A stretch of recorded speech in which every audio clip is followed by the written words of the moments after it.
आपल्या कार्यक्रमाचा योग असा आला की निवडणुकीच्या प्रेड मध्ये आला आणि मला आपल्या जाधव सरांचा फोन आला की आम्हाला बाबाजींना भेटायला गडावरती जायचं आहे आणि मग बाबाजी भेटतील का. म्हटलं तुमचा योग चांगला आहे जाधव सर, तुम्ही एक काम करा, आज बाबाजी लोहगावला येत आहे तर तुम्ही लोहगावला या. म्हटलं मग कशासाठी येणार आहे.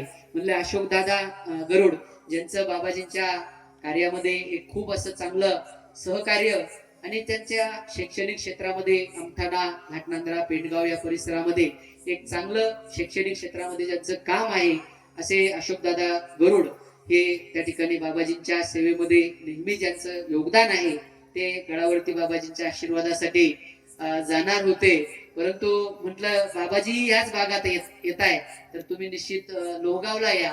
तर दादा या ठिकाणी आले तर मी दादांना विनंती करतो की आपण येऊन बाबाजींचं पूजन करून आशीर्वाद घ्यायचा आहे. श्री अशोक दादा गरुड हे या ठिकाणी उपस्थित आहे. मी त्यांना विनंती करतो की त्यांनी कृपया बाबाजींचं पूजन करून या ठिकाणी आशीर्वाद घ्यायचा आहे.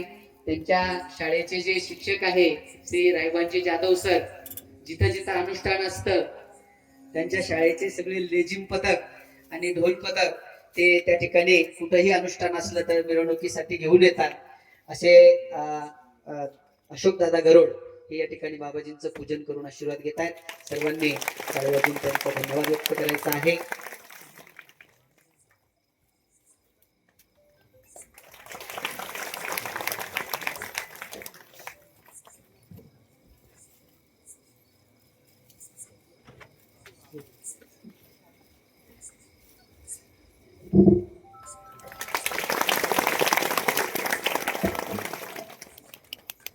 तुम्ही म्हणाल मग आशीर्वाद कशासाठी पाहिजे, तर दादा स्वतः निवडणुकीला उभं न राहता त्यांची कन्या ती या ठिकाणी निवडणुकीच्या रिंगणात आहे आणि निश्चित जसं म्हणलं जातं की कोणीही आपल्या मुलाला वारसदार करतं. वारस म्हटलं की आपण मुलाकडे बघतो, परंतु दादा त्या ठिकाणी निश्चित अपवाद ठरले आणि त्यांची जी कन्या आहे त्या कन्येला त्यांनी त्यांच्या निवडणुकीच्या रिंगणात उभं केलं. उद्या प्रचाराचा सुरुवात करायची परंतु बाबाजींचा आशीर्वाद पहिले घ्यायचा असं त्यांनी त्या ठिकाणी ठरवलं.